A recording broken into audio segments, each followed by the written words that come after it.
Hello po.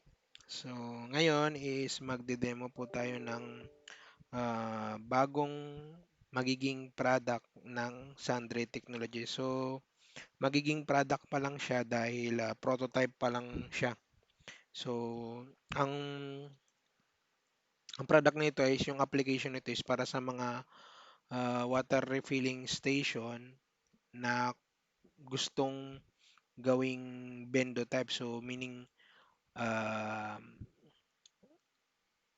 kasi sa mga water refilling station, normally galon-galon yung pagbibili ng tubig. So, kung yung may mga water refilling station gusto nilang gawing coin operated, so ito yung product na application dito.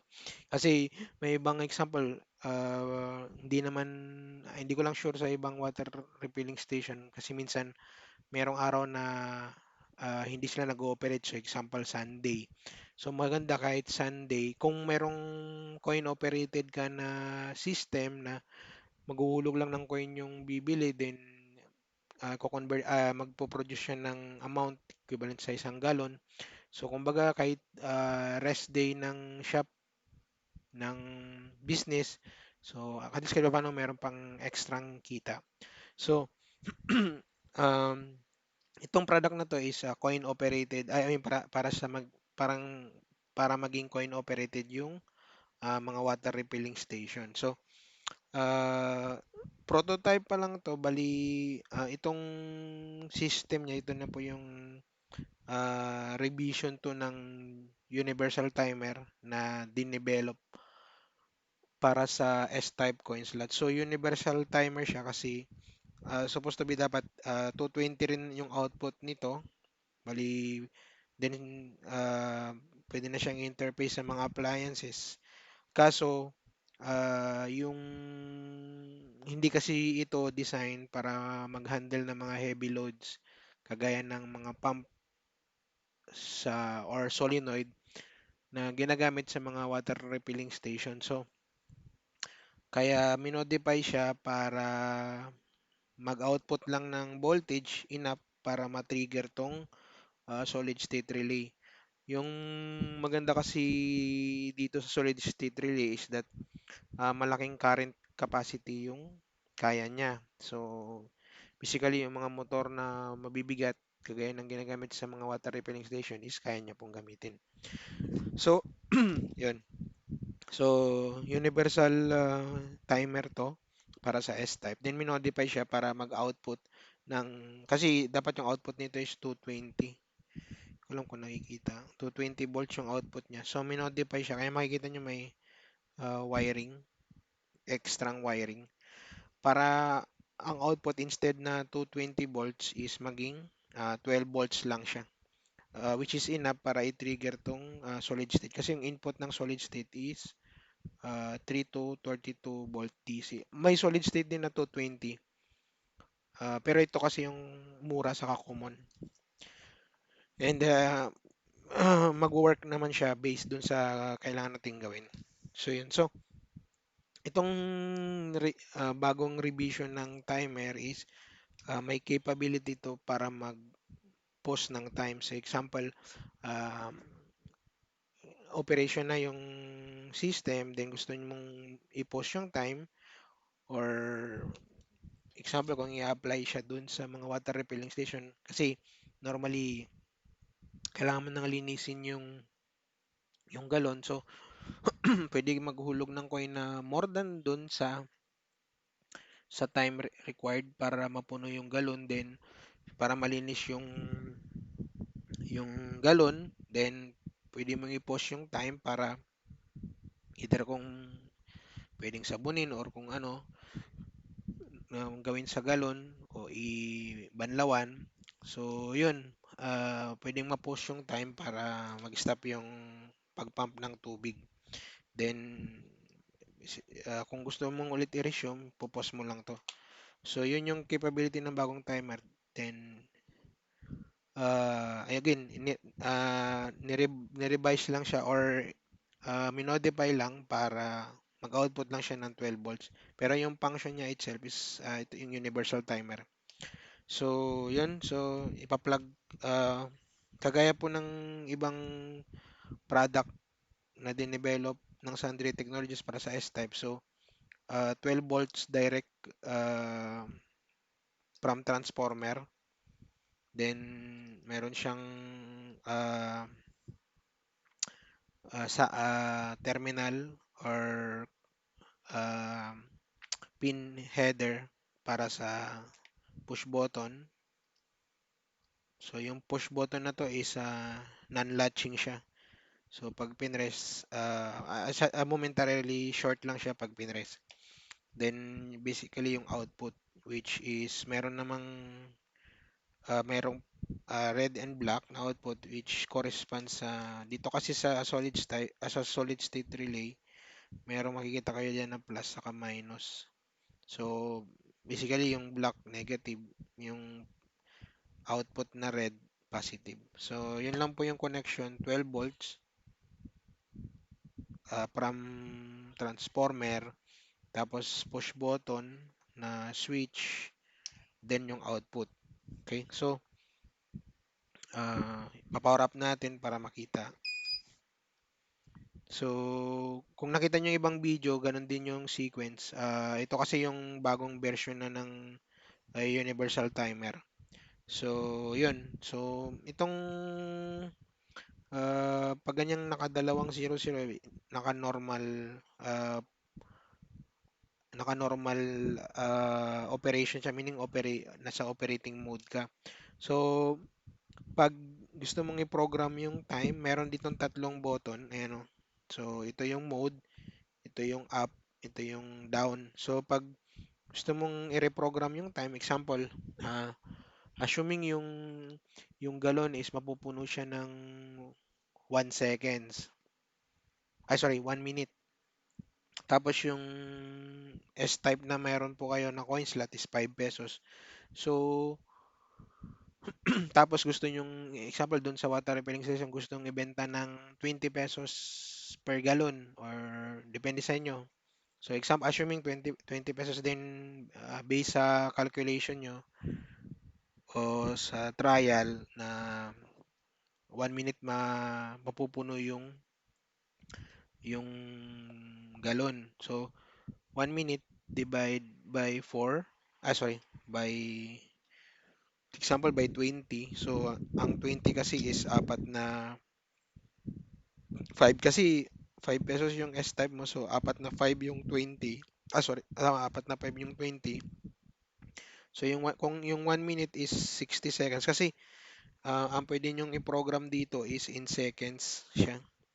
So, ang 1 minute is 60 seconds divide 4 kasi yung 20 is 5, 5 pesos kasi yung step nyo is 5. So, parang mangyayari niyan, every 5 peso equivalent sa 15 seconds.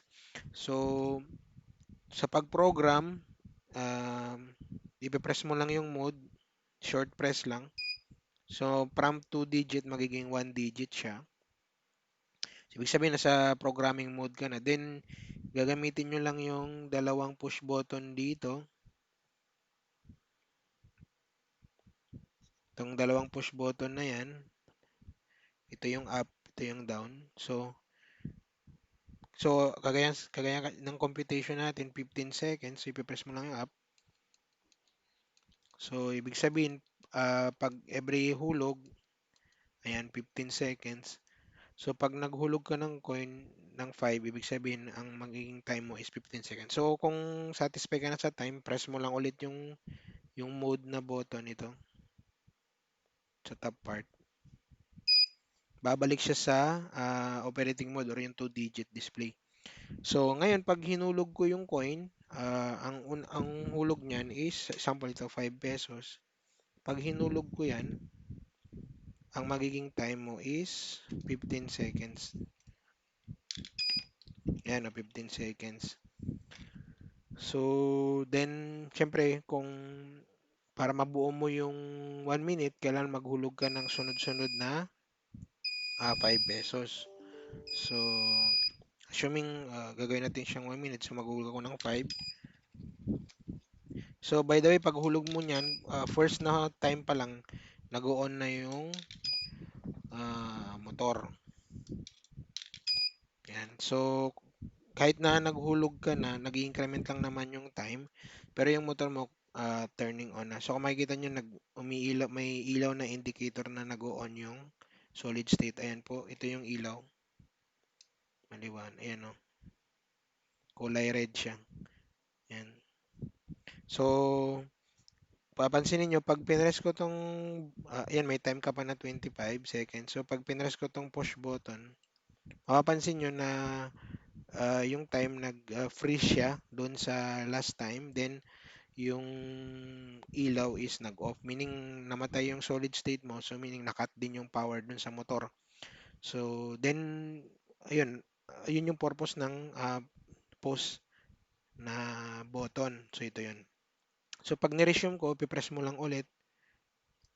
Makita nyo mag-on ulit yung ilaw. Ibig sabihin, nag-on ulit yung motor. Then, yung time mo, continue siya. So, yun lang po yung basic operation ng nitong setup na to.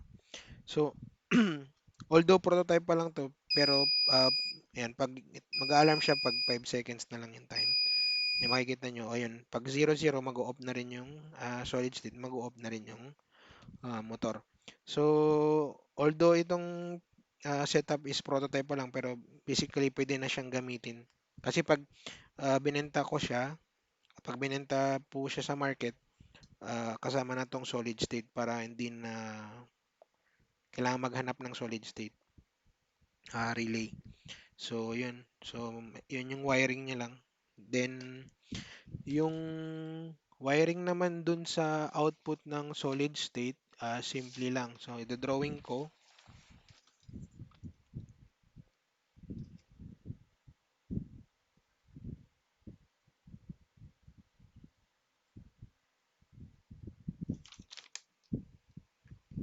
So, ito yung drawing, ito yung input na side, ito yung output. So, sa output, may dalawang terminal, yung solid state na yun, dalawang terminal. So, ang mangyayari lang yan,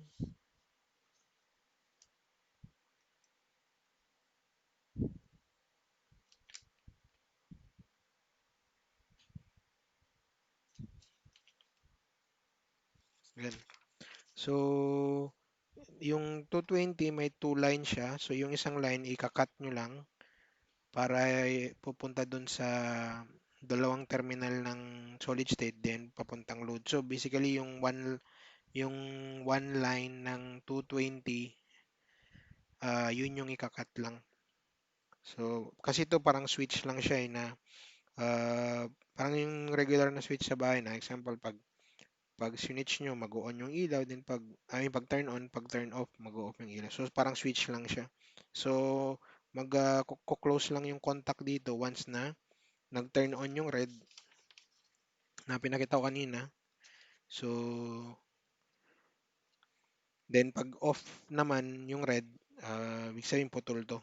So kaya wala ring supply yung motor ng 220. So hindi rin siya mag-on. So yun. So switch lang talaga yung solid state na mas mataas yung current rating para sa mga mabibigat na load. Okay, so yun lang po yung connection. Ayan. So ito yung sa output, then ito yung sa input. So kita nyo walang ilaw. So yun. So ulitin natin. Yan. So yan, umiilaw siya. So yung time naman habang naghulog ka ng coin, continuous naman siya yung on. Mag-increment lang naman yung time. So kaya ba technically kahit akala nyo pag nagulog ng coin nababawas yung time. So no, mamimit nyo pa rin yung example yung sinet na 1 minute kasi continuous naman yung time. At once na first nahulog, mag-on na kagad yung motor. Yun. So um, ito naka-program siya na seconds dahil ang hindi ko sure pero normal siguro mga 1 to 2 minutes lang mapupuno na yung isang galon. Or kung malakas yung pump nyo, baka less than 1 minute puno na siya. So, bali ito, pag ginamit siya para sa water station na application. Bali, ang maximum na time is 10 minutes lang. 10 minutes. So, kasi um, hindi naman ganong, I mean, yung mapuno yung galon. Or, for example, kung gusto nyo na, example, meron kayong 10 galon, then, ihuhulog nyo lang, example, may 10 galon kayo to sa tag 1 minute, di 10. So, kung every 1 minute, di, parang equivalent sa 10 minutes lahat. So, maghuhulog kayo ng 10 minutes. So, ilalagay nyo yung galon. Then, pag puno na yung galon, pipress nyo lang yung push na button. So, magpo-push yung pag-pump ng tubig. Then, kukunin nyo yung galon. Ilalagay ulit yung isang galon. Then, press lang yung push button ulit. Then, continuous lang yung paglagay ng tubig. So, yun po yung kagandahan din kung bakit mayroon siyang push na na option. So, ang ah, once na may enough ng piyesa para dito, so ilalagay ko na po siya sa Lazada or Shopee para pwede na siyang bilhin. So, yun lang po. By the way, aside since ito naman po is universal, ah, aside dun sa water refilling station application, pwede rin siyang gawin sa mga car wash application. So, since heavy duty load, so ganito pa rin yung setup. Pero, ang time niya is minimum of 1 minute yung settings. Ito kasi, pag sa mga water refilling station, seconds lang. I mean, seconds yung per set, yung per program mo. Pag sa mga car wash application, syempre matagal yung paggamit, especially pag kotse yung hugasan. So, dapat yung time nito is per minute. So, ibig sabihin, every hulog, minutes yung count. So, magkakaroon din ng application para doon. I mean, magkakaroon siya. So, pero ang setup niya is parehas na parehas. So, yung program niya lang yung magiging magkaiba. Kasi yun nga, yung sa water refilling station na kung application doon is in seconds yung set. Doon pag sa car wash naman, in minutes. So, yun po. So, yun lang po yung sample demo natin today. So, yun. Magiging available na po siya sa Lazada or Shopee. So, thank you po sa panonood.